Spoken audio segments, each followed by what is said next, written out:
Hello guys, നമ്മളിപ്പോൾ ഉള്ള നേപ്പാളിലെ പൊക്ര എന്ന് പറഞ്ഞ സ്ഥലത്താണ്. ഇന്ന് ദീപാവലിയായിട്ട് കടകളെല്ലാം അടഞ്ഞു കിടക്കുകയാണ്. അതുപോലെ പെട്രോൾ പമ്പുകൾ എവിടെയെങ്കിലുമൊക്കെ ഓരോന്നേ തുറന്നിട്ടുള്ളൂ. അപ്പോൾ അതാ പെട്രോൾ അടിക്കാൻ വേണ്ടി നിൽക്കുന്ന ക്യൂ ആണ് ഈ വണ്ടികളെല്ലാം. പെട്രോളിന് ഇവിടെ റേറ്റ് 159 നേപ്പാളിയാണ്. ഇന്ത്യൻ റുപ്പീസിൽ വന്നിട്ട് 98 പോയിൻറ്റ് സംതിങ് വരും. ഇവിടെ നിന്ന് ഒരു 5 കിലോമീറ്റർ മാറി ഒരു കുന്നിൻ്റെ മുകളിൽ ഒരു ടെമ്പിളുണ്ട്, ബുദ്ധിസ്റ്റിൻ്റെ. പീസ് പഗോഡ എന്നാണ് അറിയപ്പെടുന്നത്. അത് ശാന്തി സ്തൂപ എന്നും പറയും. അങ്ങോട്ടാണ് നമ്മളിപ്പോൾ പോയിക്കൊണ്ടിരിക്കുന്നത്.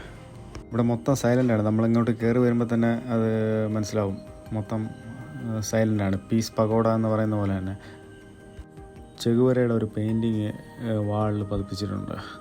മുകളിലോട്ട് കയറി വരുമ്പോൾ തന്നെ നമ്മുടെ പൊക്ര സിറ്റി മൊത്തം കാണാൻ പറ്റും. അതുപോലെ ഒരു സൈഡിൽ ലേക്കാണ്.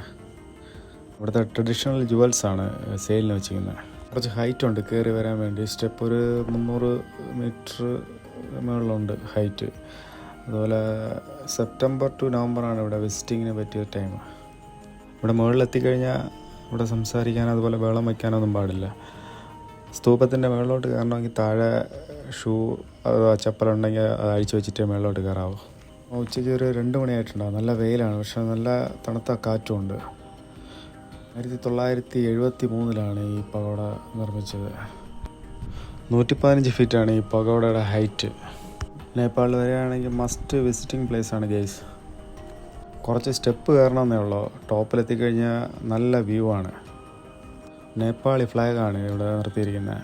സൈഡിലെല്ലാം നല്ല ഗാർഡനിങ് ചെയ്തിട്ടുണ്ട്. അതുപോലെ നടക്കാനുള്ള പ്ലേസിലെല്ലാം ടെയിലാണ് നിർത്തിയിട്ടുള്ളത്, സ്റ്റെപ്പുകളിലായാലും ഇവിടെ. നേപ്പാൾ പൊക്രയിലെ തന്നെ പുതിയ വിഷ്വൽസുമായി വീണ്ടും കാണാം. Keep watching.